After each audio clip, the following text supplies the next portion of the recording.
Right. Welcome, everyone. Thank you for coming to this talk about, fairly obviously, the testing pyramid.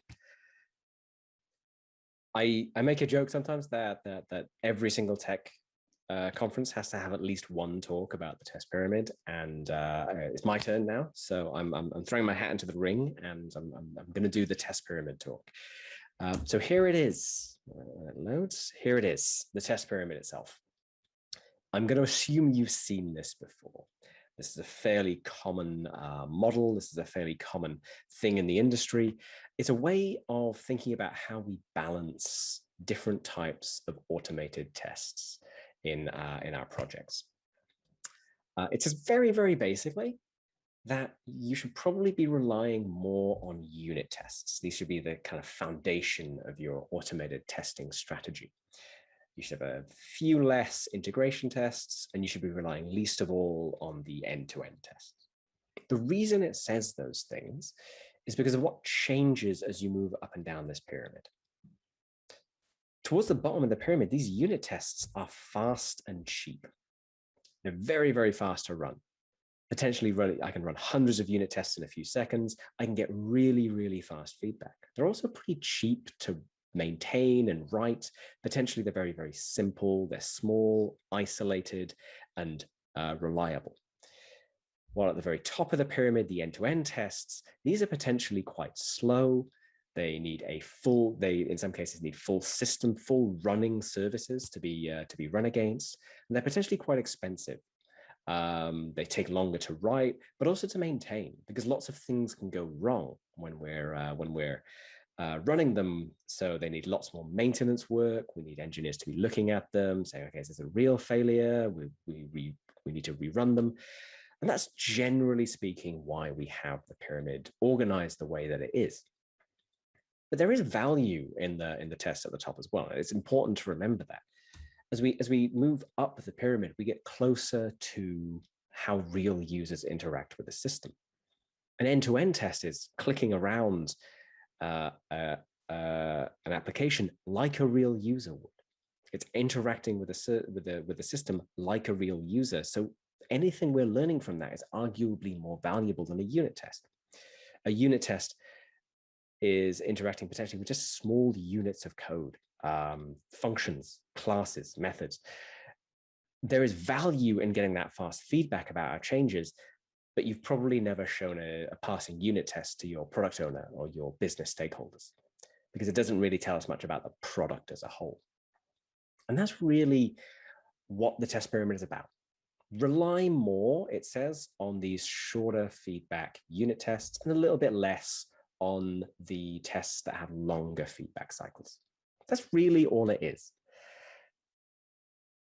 I read a lot about the test pyramid. I have a little offline reading service, so I can download articles to read offline, and I searched my archive for just the word pyramid, and I found over 30 articles.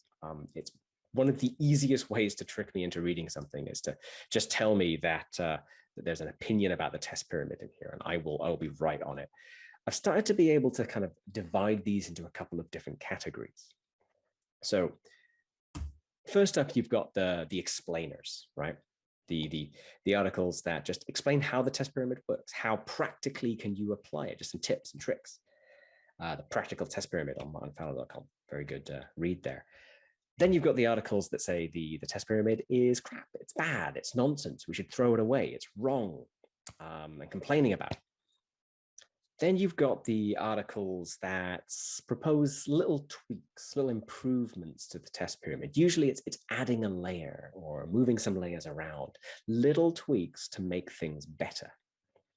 And then we have the articles that propose entirely new shapes. We have here, this is Kent Dodd's testing trophy. He argues that we should be relying more on integration tests in certain contexts. Here we have, I think this is the Spotify Microservices testing honeycomb. Different shapes entirely. I'm not going to go through these. I'm not going to review dozens of articles because I don't think that's a great use of anyone's time, to be honest. What I want to do instead is look at the kind of questions that come up when I start using the test pyramid. Because I use the test pyramid almost every day. I use the test pyramid when I'm kicking off stories, when I'm writing or planning stories, when I'm pairing with BAs or POs, when I'm writing code, when I'm pairing with developers, when we're doing desk checks, when we're signing stories off. I use the pyramid almost every day. And I get a lot of questions. A lot of the same questions come up. So I want to kind of go through some of those, and maybe you can have a think to yourself. Do you also hear the same questions? Do you maybe ask some of these questions yourself? And one of the first questions I see is, what layers should be in the pyramid? This is an endless discussion. The sort of standard test pyramid is, end-to-end, integration, and unit. But we can break these down, right? Unit tests can be broken down lots of different ways. We might say, well, we're going to have a unit test for a single function, a single, the smallest possible unit of code, but then we might have component tests for aggregates of smaller units. Maybe a component test as a class or a module, perhaps. Some people might include static testing. Type checking, for example, is a type of automated check that can catch errors. Maybe it isn't, strictly speaking, an automated test in the same way that a unit test is, but it is still an automated check that's catching potential failures. So some people would argue that it belongs in any automated testing strategy. Integration tests, if you ask 10 engineers what an integration test is, you'll get about 20 different answers. You can go on for a long time with this. If I have a service that is interacting with a database, obviously, I want to test the code that does that interaction. That's fairly obviously an integration test. But I might want to distinguish between that and, say, a service test or an API test. If I'm building a service, I'm exposing an interface, I might want to think about that as an interface point, as an integration point. And then I might want to distinguish between that and maybe contract tests. What is the contract that I am providing to other users, to other services, to other consumers on my of my system?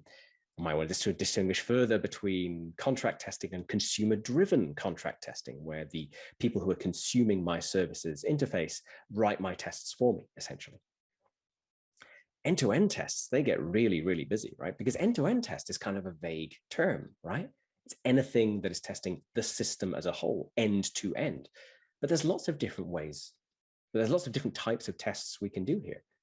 I might want to distinguish between maybe a functional test. If I'm testing a small piece of functionality, but I'm testing it on the full running system, that's maybe a functional test. Is that still an end-to-end test in the same way? It's certainly different to, say, a user journey test, right? A user journey test where I'm testing a full user journey. Can a user log in? Can they buy something? Can I actually get some value out of my system? There's a meaningful difference there between testing a small bit of functionality and testing a full user journey. So I might want to distinguish between those as different layers. I might also want to distinguish between, include something like visual testing here. I can do visual regression tests. I can take screenshots of the application I'm building, and I can see whether or not it's changed. I can tell how many pixels have changed. I can have a human being review them. They're very high up on the test because that's exactly how real human beings interact with our system. They look at it and try to evaluate whether or not it's working based on how it looks. And there's lots more things that can go in here. Where do we put security? Where do we put load testing, subcutaneous testing, where we test the underlying API calls? If I'm using a UI framework like React or Angular, I might want to distinguish between UI unit and integration tests versus backend unit and integration tests. If I'm working on if I'm building a mobile app, I might want to distinguish between real devices and device emulators. Obviously, real devices are closer to how the real user uses it, but they're more expensive. They're potentially slower and more difficult to maintain. How about browser compatibility? Do I have separate browser compatibility tests? Or do I just run my user journey tests against multiple browsers? Does that count? Are they the same or are they different? What about things like smoke testing? How about exploratory testing? Exploratory testing isn't automated testing. And this is the automated testing pyramid, but some people put it here, right? How about alerting and monitoring? They seem to be important. We probably want to be thinking about them, but do they belong in our automated testing pyramid? Different people would say different things. This is an endless discussion. And I think this is why we see a lot of context-specific pyramids, right? So how does I picked two pretty much at random here. How does the test pyramid change for microservices? What layers do you need if you are building microservices? What about if you're building a mobile app? How are your layers going to change? I don't think you're ever going to find a perfect answer here. There is no one true pyramid, no one correct pyramid. But these are the kind of discussions that I see. When we're actually adding the tests, though, I see another question. I see we need to know what type of test it is that we're actually adding, right? Because if I'm adding a test, adding one more automated test, I need to know, is this an integration test or a unit test or an end-to-end test? I need to make sure that my pyramid is still staying pyramid shaped. So I need to be able to answer this question. Sometimes that question is really simple. Let's play a little game, okay? What type of test is this? So what type of test is this? Now, obviously I can't see you, but there's a couple of clues here, right? We're saying describe get user display name. So we're talking about a single method, a small unit of code. We're also mocking some dependencies here. That's a bit of a clue. Mocking is something we generally do on the smaller isolated tests, the unit tests. And then we look at the test itself. It's just it's testing a single piece of functionality, a single piece of behavior of a small unit of code. So if you were screaming at your screen, this is a unit test, you're absolutely right. This is obviously a unit test. How about this one? Look at how it's described. Again, there's a couple of clues that give this away, right? So we have described to-do list. We're describing the application as a whole. We're saying it should check off an item as completed. The way we're describing this is how we describe functionality to a user, is how a human being would describe behavior. And we can see what it's doing. We're looking for something that contains a pay electric bill. It needs to be a type checkbox, and then we're checking it. Then we are confirming that it's marked as completed, right? There's two actions. Click the thing, confirm it's marked as completed. And the eagle-eyed among you might notice that this is a CY dot. This is using Cypress, which is an end-to-end testing library. So if you said end-to-end test, you're absolutely right. This is an end-to-end test. Easy. How about this one? It's doing the same thing now, exactly the same steps as the last test. We are looking at the to-do list. We are rendering the to-do element. We are looking for the pay electric bill element. Then we are simulating it being checked, and we're confirming that it's marked as completed. Exactly the same as the previous test here. Exactly the same as the previous test. But this is actually a unit test. The clue here is this line, shallow. We're doing what's known as a shallow render of a React component. So we are only rendering a single element. We're not rendering any of the children elements, any of the elements that it depends on, which means this is a unit test. We're testing a small, isolated unit of code. That's interesting. How about this one? Same steps again. We are rendering the elements, we are searching for pay electric bill, and we are marking it, we're clicking it, and then we are checking that it's marked as completed. Exactly the same as the previous two tests, but this, according to the people who wrote this library, and this is using a different library now called React Testing Library, the authors of this library would argue that this is an integration test, because it's not doing a shallow render, it's doing a deep render. It's rendering all of the children of this element. So it's arguably testing the integration points, testing that everything integrates properly. That's interesting. Exactly the same steps as the previous two tests, but it's a different type of test. How about this one, number 5? Almost impossible to see the difference here. Can you see the very, very small difference? It's just this line here. In test 4, we are looking for an element by text, pay electric bill. And in element 5, and in test 5, we're looking for an element based on its test ID, right? We are looking for an element that has the test ID checkbox _to do. And that is not a thought that any human being has ever had. Nobody has ever looked at a web page and thought, oh, I really need to find the element with test ID checkbox _to do. So even though these tests are doing the exact same sequence of events, even though they are both integration tests using the same library, I would argue, and the authors of this library would argue, that this test here should be lower on the testing pyramid because it's further away from how a user interacts with the service, further away from how a real user interacts with the system. So that's interesting. We have 4 tests that do the exact same thing. One's a unit test, 2 are integration tests, one's an end-to-end test, and they're all at different places in the testing pyramid. I find that really interesting. I think there's some really interesting discussions to be had here, but I think we run the risk of just doing this.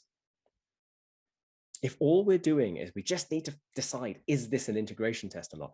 We're really just doing this. This is a fairly boring classification problem. Like, we've all done these captures before. Do you find these intellectually stimulating? Is this an interesting use of your time? Is this making the best possible use of your brain? I don't think so. There's some really interesting discussions to be had here, but I think we run the risk of doing this. Another question I get is, what about risk? We're trying to reduce risk, right? We're trying to reduce our risks. We're trying to keep things running smoothly. Where in the test pyramid are the biggest risks addressed? It's easy to say end-to-end, right? Because they're closer to the user. They're closer to how the real user interacts with the system. Maybe that's where we're catching all the problems. But that's not necessarily true, is it? It's entirely possible that we have a passing end-to-end test. All of our end-to-end tests are passing because they're small, they're simple. They might just be focusing on the golden path. All of our integration tests are passing, but our unit tests are failing, and that actually represents a critical problem. In this case, our credit card validation has failed. That's interesting, isn't it? The test pyramid doesn't actually say anything about risk. You could have a separate layer. You could put in an acceptance testing layer, but that kind of goes against the point of the test pyramid. You want to try and catch the risks as low as possible in the faster feedback tests. Some different models help us here. I really like Noah Sussman's test pyramid as a bug filter. We sort of turn it upside down. We think of sort of filtering bugs through. We want the unit test to catch as many bugs as possible. Then we want to use the integration test only really to catch the ones that we couldn't catch by unit tests, and so on and so forth. It doesn't really say where the biggest risks are caught, but it does help us think about catching things at different layers. This is very similar to the Swiss cheese model, where we think about our test layers as layers of Swiss cheese. Bugs are trying to pass through. We don't need to catch every bug on every single level. We don't need to catch every bug on one level. That's okay, but we do need to think about where are we catching them. I like this as a model. It helps us think about where are we catching our risks? Where are we catching the bugs? We still need to put in thought, but I do think this helps us. I also really like the Agile testing quadrants, because this starts to think about different types of risk. Okay, the tests over on the left side here are about supporting the team. So if we're screwing up here, if we don't have enough unit tests, enough integration tests and component tests, we're probably going to end up with a sad team, with an unproductive, unhappy team. That's a very distinct risk from, say, this. If we screw up down here, we run the risk of huge technical failures because we're not doing performance testing. If we don't do exploratory testing, we're running the risk of having sad customers or just not really meeting people's needs.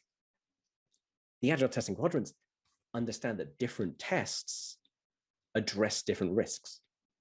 And we need to think about what, where, and when we're addressing those different risks.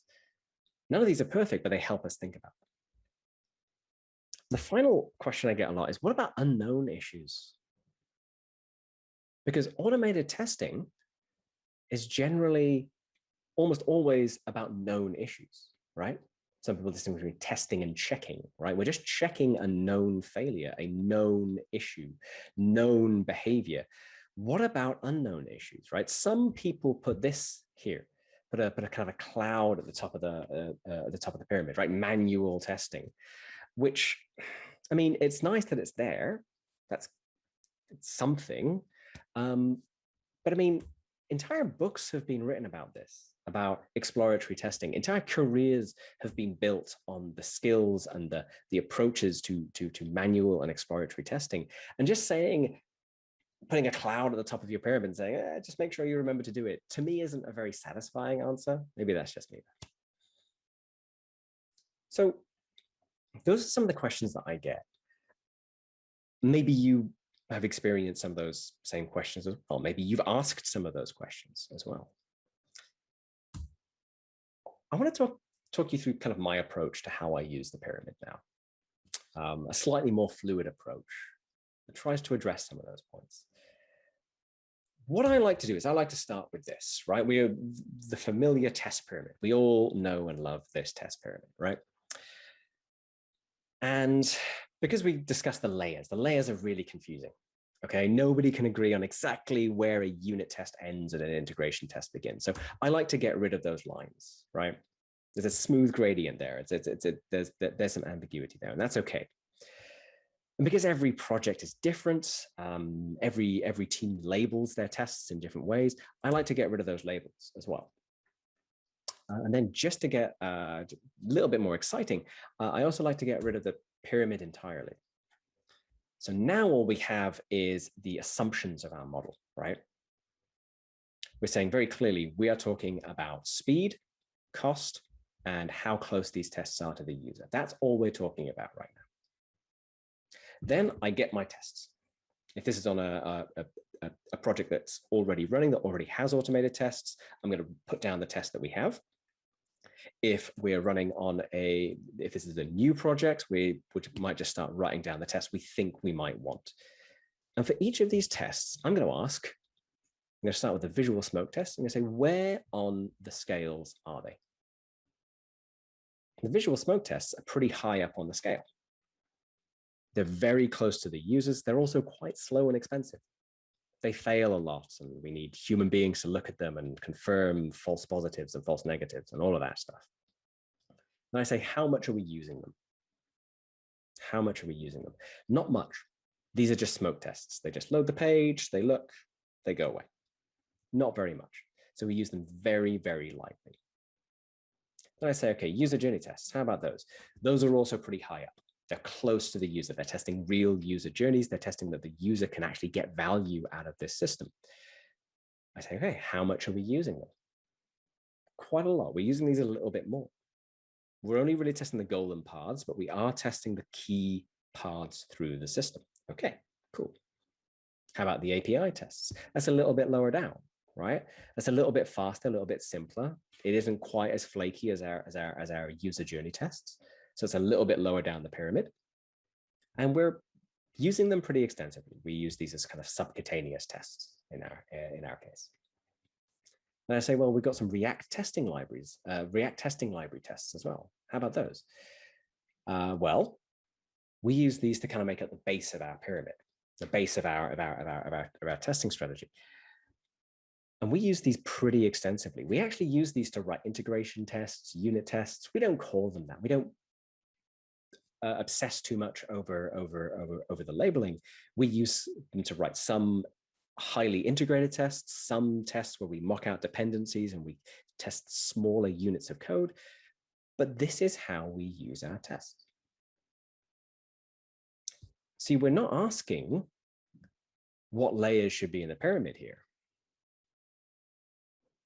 When we've drawn this out, I like to ask a very different question. I ask, are we comfortable with these layers? Are we happy with these? Does this give us confidence? Are we okay relying on all of these fast feedback tests? And are we okay with having these tests up here? Is there duplication here? How do we feel about these layers? This is a question that puts power into the hands of the team. But we can go further.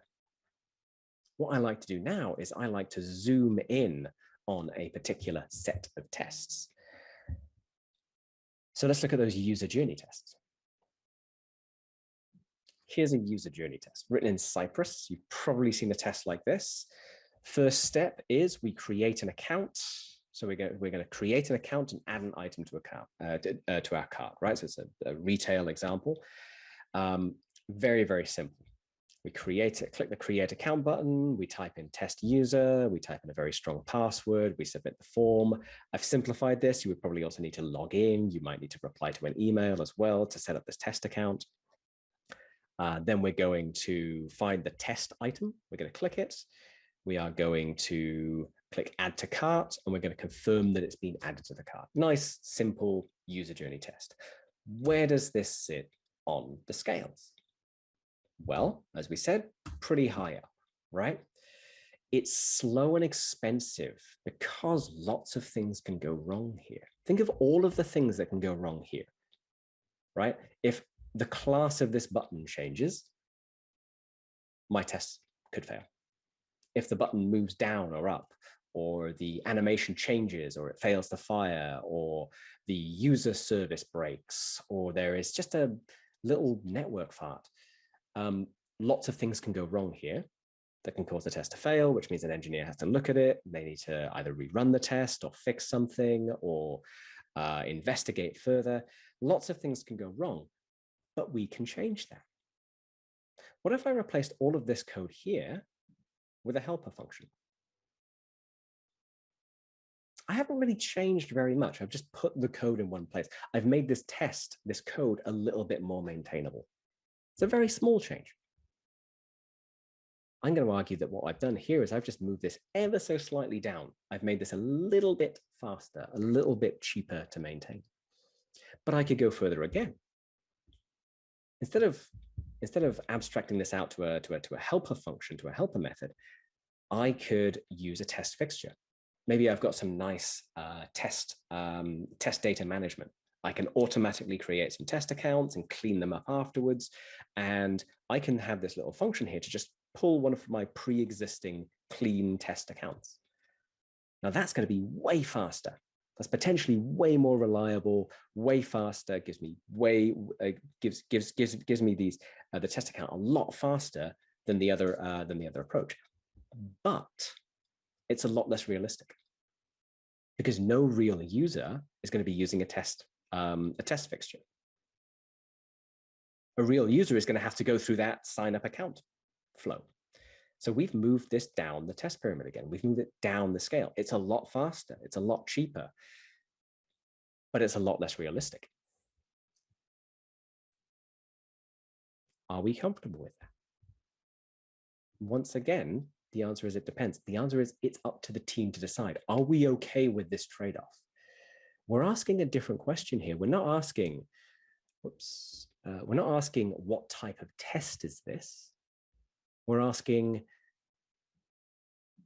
what do we want to use this test for? How do we want to use this test? Where do we want to put this? We can move all of the tests up or down the pyramid. It's up to us. This is an empowering question. This puts the choice and the power into the hands of the team. We can use the tests how we think is most appropriate. But we still have those other two questions. What about risk? What about unknown issues? And the fact is, I don't think the test pyramid does a fantastic job at this. Even though we've changed it, even though we've made it a little bit more flexible, I still don't think we're very good at this. And that's okay. Some of you know the quote that's coming now. This is a very famous quote, so just enjoy it for a second. George Box was a British statistician. He was talking about statistical models, but also more generally just models of the world, ways of understanding the world. And he pointed out that the problem with models, or the problem with the world is hard. The world is complex and difficult to deal with. So anytime we try to model the world, we're necessarily simplifying it. We're simplifying it so we can more easily deal with it, which means that all models are approximations.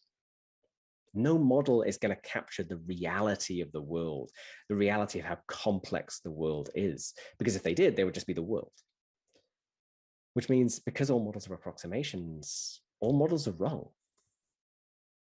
We know that. Every single model is wrong. Every single model fails to answer certain questions.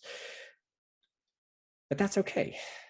The interesting question, the only really interesting question that's left is the model illuminating and useful?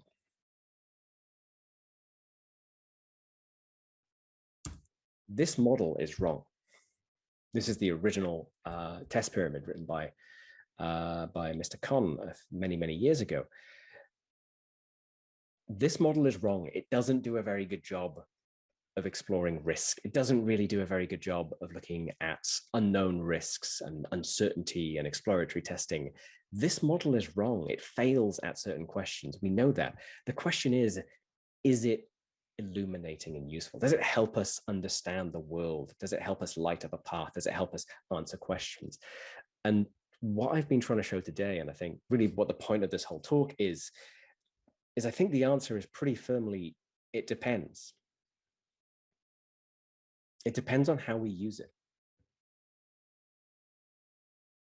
If I take this pyramid, I print it out, I put it up on a wall, and I put a big sign above it that just says, this is our test strategy, I don't think it's going to be a useful model. I don't think that's going to be an illuminating model. It's just going to be something that we blindly follow.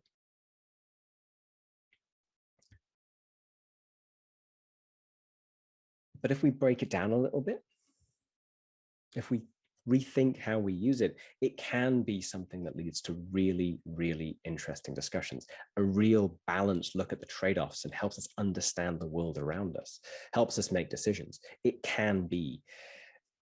The quote I want to leave you with is from the excellent Lisa Crispin, also talking about models. And she said very simply that models should be tools, not rules. There's nothing fundamental about the test pyramid that makes it a good or a bad model. It's good at some things, it's less good at other things. That's okay.